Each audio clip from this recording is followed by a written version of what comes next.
à Dieu. Nous bénissons le Seigneur parce que dans sa fidélité, il nous permet d'être là encore devant vous. Et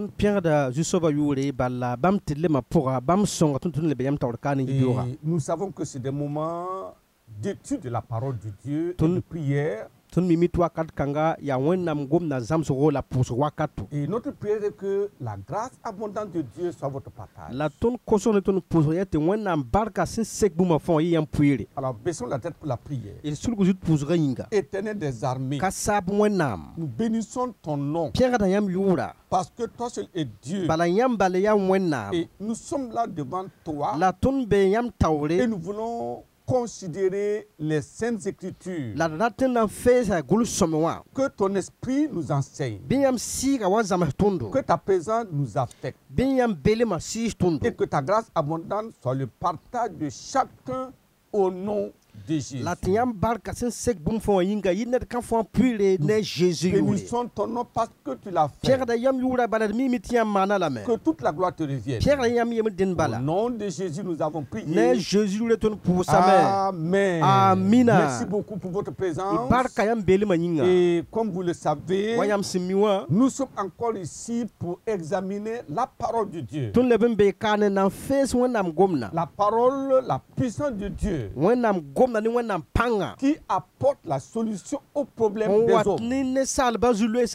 Et je prie que ce temps ne soit pas du temps perdu, mais une opportunité, un privilège d'entrer dans sa présence, de recevoir le meilleur de Dieu.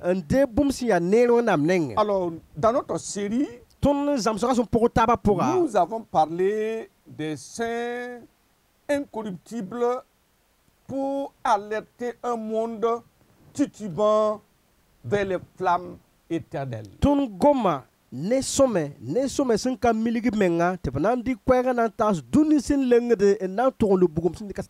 Et la semaine passée, nous avons parlé des saints touchés et transformés pour être commissionnés. Et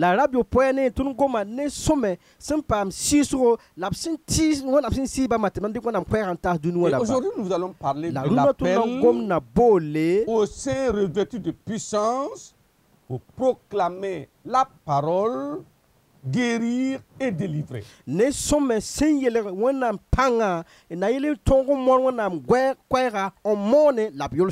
Autour de nous, nous voyons que les drogues et les alcools sont en train de semer le désordre, poussant les gens vers le feu de l'enfer. Et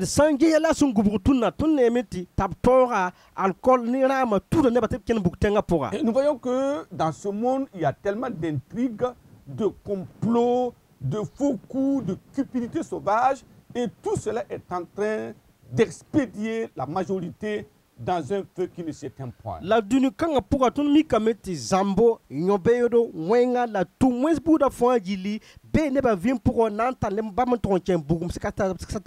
voyez, il y a certains qui disent, mais moi je ne suis pas de cette catégorie. Mais ils sont dans les péchés mignons, les péchés excusés, tels que la sensualité, la pornographie, un ensemble de choses dans lesquelles les gens sont enveloppés. Alors ils excusent en disant, mais le monde est comme ça. Comment nous allons faire? Je ne suis pas seul. La majorité est dedans. C'est des péchés chéris. Et donc ces mêmes péchés-là constituent des pierres d'achoppement pour expédier encore la majorité dans le jugement éternel de Dieu.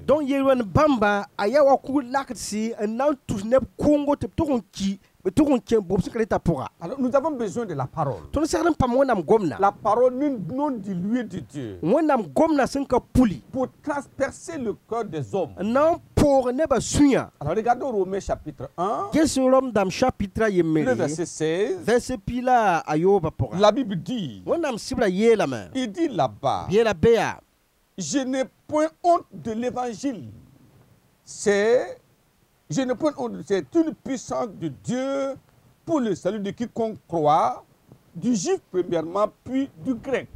ayla me bala ko nora mono kanya ne mamye sida aya wona pang sin far na ninga sintera pipi ya juif ramba ti son pourda ya sinka juif ramba. Alors il dit que tayelia parce que en lui est révélée la justice de Dieu par la foi, et pour la foi selon qu'il est écrit, le juste vivra par la foi. Bala wonam telema pukoda no beni tembo la ni teba yinga wason gulsi ne tilga na vima ni tembo. Alors nous comprenons la prééminence de la parole wonam gomna sinteng bum fa na simbe wakati fa wa et la primauté de la parole dans la vie de l'homme. La wonam gomna sindikit pipi ziga ne sal vima pora. C'est le seul moyen qui met l'homme en contact avec Dieu. Ya nyinda balentun tok ne sal ni wonam. Et c'est la seule voie qui permet la réconciliation de l'homme pécheur avec le Dieu saint. Leben ya so kang mentun sont ne ninga sen le manda pam tokore ni wonam ninga sin ya songa. Un monde malade qui a besoin d'une thérapeutique. On bord tipro. Voilà pourquoi nous avons besoin de considérer la parole.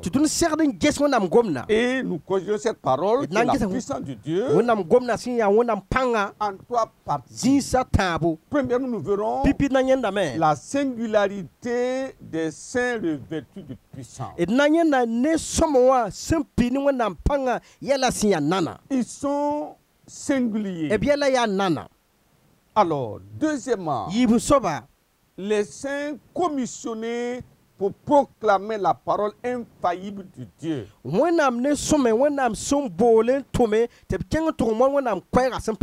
Et nous verrons troisièmement la suprématie de Christ à l'assaut du péché, des démons et des maladies. Et n'ayant Christ zenkir boum ninga fangili nan tronzame ni zindama ni basi na ni bel bouda fa. Si ce monde souffrant, alors il n'y a pas de solution divine. Qu'est-ce qui va se passer? Voilà pourquoi Dieu est préoccupé. Le ciel est en mouvement afin de trouver la voie pour le salut de l'homme perdu. Alors voyons la première partie. La singularité des saints revêtus de puissance. Alors quand vous lisez dans Actes des Apôtres, chapitre 6, et vous lisez le verset 8, il est dit ceci. Étienne, plein de grâce et de puissance, faisait des prodiges et de grands miracles parmi le peuple. A Étienne simpini bark la panga amana buye sirsi la pon kasimsi neba soka. Alors nous voyons que les saints revêtus de puissance se distinguent par leur sainteté de vie,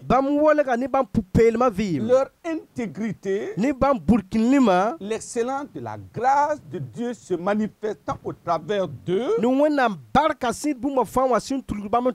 afin d'apporter la solution au problème infaillible des hommes. Et voyez que la parole de Dieu dit, lorsque vous êtes en train d'être accusé, quand le saint est confronté à des hommes, admettons, voyons Actes des Apôtres chapitre 6, du verset 9, il dit, quelques membres de la synagogue dite des affranchis, de celle de Cyréniens, celle d'Alexandrie, avec des Juifs de Cilicie et d'Asie, se mirent à discuter avec lui. La karondo ninga sumbonti nepsim pam lohorma karondo nep kenisi ya Cilisien ramla Alexandrie ramba ne Juif ramba singa mentu ne kwemna Étienne. Mais il dit qu'il ne peut pas résister. La bam dans patuen qui sayi à sa sagesse. Ne yam ni onam son koyindawa. Pourquoi? Boyinga wona mi la mia. Lorsque vous serez accusé, ne vous inquiétez pas. Dama ni yirie. Car la parole que vous aurez à dire, vous vous serez donnés à l'eux-mêmes. Comprenons la coopération du ciel avec les saints revêtus de puissance envoyés pour la mission. Le monde est animé par des puissants des ténèbres qui ont des raisonnements et des comportements hors pair. Humainement parlant, c'est impossible d'apporter la solution. Donc on a besoin des hommes connectés au ciel, recevant la grâce de Dieu afin d'apporter du secours aux hommes perdus. Dieu est puissant. C'est pour cela que Michée disait ceci. Michée chapitre 3, Michée chapitre 3, le verset 8, il dit, mais moi, je suis rempli de force, de l'esprit de l'Éternel. Je suis rempli de justice et de vigueur pour faire connaître à Jacob son crime et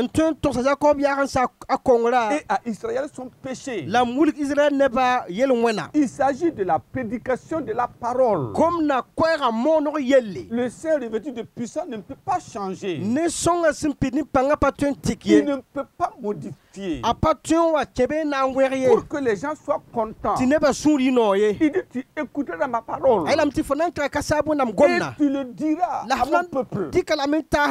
Les saints revêtus de puissance sont fidèles et ils sont obligés de proclamer la parole de Dieu directement venue du ciel, car c'est elle qui est capable d'apporter la solution au problème des hommes. Mais lorsqu'on commence à modifier, lorsqu'on commence à atténuer la gravité de la parole, lorsqu'on essaie d'user de sagesse, une sagesse humaine, dans la proclamation de la parole de Dieu, cette parole n'a plus de puissance parce qu'elle n'est plus intégrale. Mais je prie, comme Michée disait, moi, je suis rempli de l'Esprit de Dieu, rempli de l'Esprit de l'Éternel, parce qu'il est appelé pour cela. Un monde aux oreilles sourdes, un monde aux pensées scellées, un monde au cœur incrédule. Ce ne sont pas des raisonnements des hommes qui peuvent apporter la solution à leurs problèmes, mais c'est la proclamation de la parole intégrale de Dieu qui apporte la vie, qui transperce les cœurs et qui tourne le pécheur vers Dieu. Cela nous amène au deuxième point. Les saints commissionnés pour proclamer la parole infaillible de Dieu. Alléluia. Alléluia. C'est cela. Regardons dans 2 Timothée chapitre 4. Et nous lisons le verset 1. Là-bas, il est dit, je t'en conjure devant Dieu et devant Jésus-Christ qui doit juger les vivants et les morts, et au nom de son apparition et de son royaume, prêche la parole, insiste en toute occasion, favorable ou non, reprend, censure, exhorte avec toute douceur et en instruisant. Gloire à Dieu. La situation est grave et le désastre est énorme. Et les saints revêtus de puissance sont interpellés. Et Dieu demande, et Dieu cherche un homme quelque part, une femme quelque part, remplie de la crainte de Dieu, compatissant, regardant les gens, si tu vas vers le feu de l'enfer, et son cœur est touché, il dit, mais Seigneur, qu'est-ce que nous allons faire? Et qui prie, qui se met à genoux, qui dit, Seigneur, donne-moi la parole, afin de les détourner. Ils sont titubants, ils sont un peu aveugles, les cœurs sont endurcis par le Dieu de ce siècle. Ils ont besoin de se détourner. C'est impérieux, important, parce qu'ils ne réalisent pas l'imminence du drame. Il faut des gens appelés, capables de lire la pensée de Dieu, afin de dire ce mot. Qu'est-ce que Dieu va en trouver? Dieu lance l'appel aux jeunes, aux adultes, aux vieillards, parce qu'il a la capacité de restaurer les hommes, de refaire l'homme, afin qu'il soit l'homme du moment, pour apporter la solution du moment à un monde qui périt. Je t'en conjure. Alors Dieu prend l'homme à témoin en disant, je t'en conjure devant Dieu.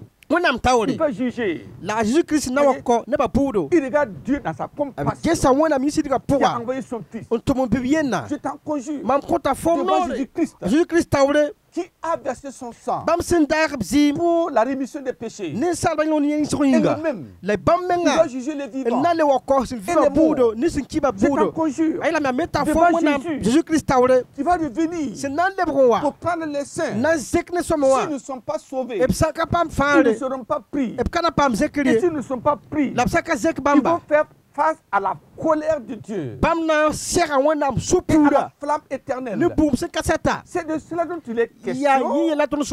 C'est pas une question d'amadouer le cœur des gens, d'amener les gens à rire et à crier Alléluia. Non. Les gens sont en danger. Le monde est dans un complot ourdi. L'église doit se lever. Voilà pourquoi il dit des Apôtres chapitre 26. Le verset 16. Il dit, mais lève-toi, tiens-toi sur tes pieds, car je te suis apparu pour t'établir ministre et témoin des choses que tu as vues et de celles pour lesquelles je t'apparaîtrai. Je t'ai choisi du milieu de ce peuple et du milieu des païens vers qui je t'envoie. C'est une mission. Le monde a besoin de la parole. Le poison du péché est en train de ravager les gens. Et la mission, c'est quoi? Actes des Apôtres chapitre 26, le verset 18, afin que tu leur ouvres les yeux. Ils ont les yeux fermés par Satan. Ils regardent mais ils ne voient pas. Ils ne comprennent pas. Il dit pour qu'ils passent des ténèbres à la lumière et de la puissance de Satan à Dieu, pour qu'ils reçoivent par la foi en moi le pardon des péchés et l'héritage avec les sanctifiés. Quand ils verront qu'il y a un lac de feu, quand ils verront que la condamnation est proche, quand ils verront que l'Antéchrist a préparé tout le terrain et tout ce qui amène la colère de Dieu, les gens ont les mains et les bras liés. Alors ils vont se détourner des ténèbres et se tourner vers Dieu, quitter la puissance de Satan qui les liait vers la puissance de Dieu, qui délivre et qui sauve. Gloire à Dieu. Les saints appelés, ils auront la même réponse comme celle-là. Verset 19. En conséquence, roi Agrippa, je n'ai point résister à la vision céleste. Êtes-vous prêts pour cela? Dieu nous aidera. Au nom de Jésus. Dernière partie. La suprématie de Christ à l'assaut du péché, des démons et des maladies. De quoi s'agit-il? Voyez, il y avait une ville s'appelait Samarie. Là-bas, il y avait un grand sorcier qui avait envoûté tout le monde. Et comme un homme du nom de Philippe descendait là-bas, quelque chose s'est passé. Il y prêcha Christ. Nous devons prêcher Christ, le petit rédempteur de Dieu. Et les foules entières étaient attentives à ce que disait Philippe. Cette foule était attentive parce que ce qu'ils entendaient était différent du discours de Simon le sorcier. Verset 7. Actes des Apôtres chapitre 8. Verset 7. Car les esprits impurs sortis de plusieurs démoniaques en poussant des cris et beaucoup de paralytiques et de boiteux étaient guéris.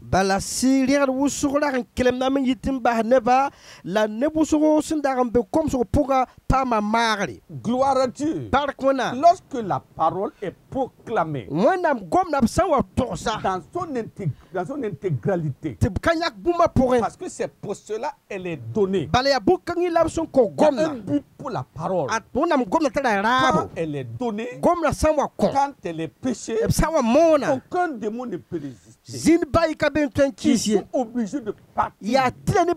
Aucune maladie ne peut résister. Parce que la parole se manifeste comme le marteau, comme le feu, comme l'épée, et il n'y a rien qui peut résister. Et donc il y a la guérison, il y a la délivrance, le péché est détruit, et les hommes sont délivrés. Plus que nous puissions entrer dans cette dynamique à l'heure actuelle, en ces derniers temps, où le péché a été spécialisé et généralisé, les hommes ont besoin de la parole. Est-ce que vous pouvez aller et dire Dieu, me voici, comme Michée, comme Ésaïe, comme Ézéchiel? Si nous le faisons, alors les portes de l'enfer vont s'ouvrir. Et les captifs seront délivrés. Et le royaume de Dieu sera rempli.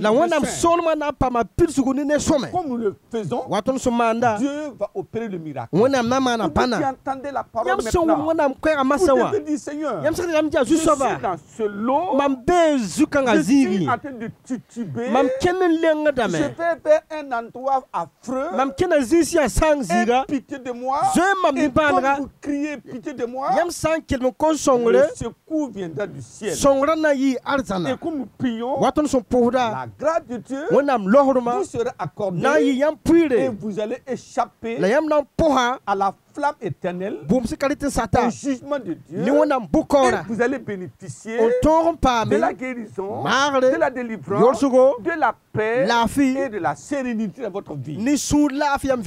Ici pour vous maintenant, comme nous allons baisser la tête et prier, comme vous priez, vous demandez pardon, c'est fait au nom de Jésus. L'amour de Dieu est si immense que vous ne pouvez pas échapper à cette enveloppe de l'amour de Dieu qui vient sur vous.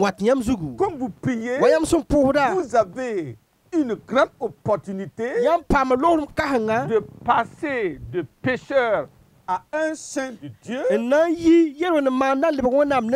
d'ennemi à ami de Dieu, du chemin de l'enfer. Vous vous retrouvez sur le chemin du ciel. Quelle merveille. Comme vous priez, Dieu interviendra certainement au nom de Jésus. Donc nous allons prier ensemble. Comme vous croyez maintenant, nous mettons tout ensemble. Père éternel, merci pour ton amour et merci pour ta fidélité. Merci pour ta parole Merci pour les auditeurs, les téléspectateurs, téléspectatrices. Je prie et je demande comme ta parole pénètre le cœur, pour qu'ils se repentent, pardonnent leurs péchés et transfèrent-les de Satan à Dieu. Oui, des ténèbres à la lumière de Dieu. Au nom de Jésus. Et maintenant, les séquelles, les maladies, les tourments, les oppressions de Satan dans leur vie, je prie que la puissance de ta parole se manifeste par des exploits dans leur vie. Maladie, soyez détruits là-bas. Oui, fort du mal, soyez chassés de là-bas. Libérez ces hommes, libérez ces femmes. Esprit de drogue, d'alcool, de cigarettes, libérez ces hommes et ces femmes et ces jeunes au nom de Jésus. Esprit d'impudicité, lâchez prise, libérez. Je prie et je demande n'importe quelle maladie dans n'importe quel corps, que le feu de la parole consume ces maladies, détruit ces œuvres de Satan au nom de Jésus. À pareil moment, je proclame la délivrance de la tête jusqu'au pied. Quel que soit le mal, douleur, quelle que soit la maladie, hernie, tuberculose, ulcère, colopathie fonctionnelle, maladie de la peau, de la chair, n'importe quoi, que le feu de la parole vous consume dans ces corps. Au nom de Jésus, soyez guéris, soyez délivrés par la puissance de la parole de Dieu. Au nom de Jésus, Seigneur, confirme ta parole par des signes et des prodiges. Au nom de Jésus, Père, nous te disons merci parce que tu l'as fait. Que toute la gloire, l'honneur et la puissance soient à toi et à toi seul au siècle des siècles. Nous te disons merci pour la réponse. Au nom puissant de Jésus, nous avons prié. Amen. C'est fait. Et nous bénissons le nom du Seigneur pour votre vie. Restez devant le Seigneur et marcher avec lui. Et par la grâce de Dieu, en ce jour-là, nous nous retrouverons dans le ciel serein et merveilleux. Au nom de Jésus. Que Dieu vous bénisse abondamment. Amen.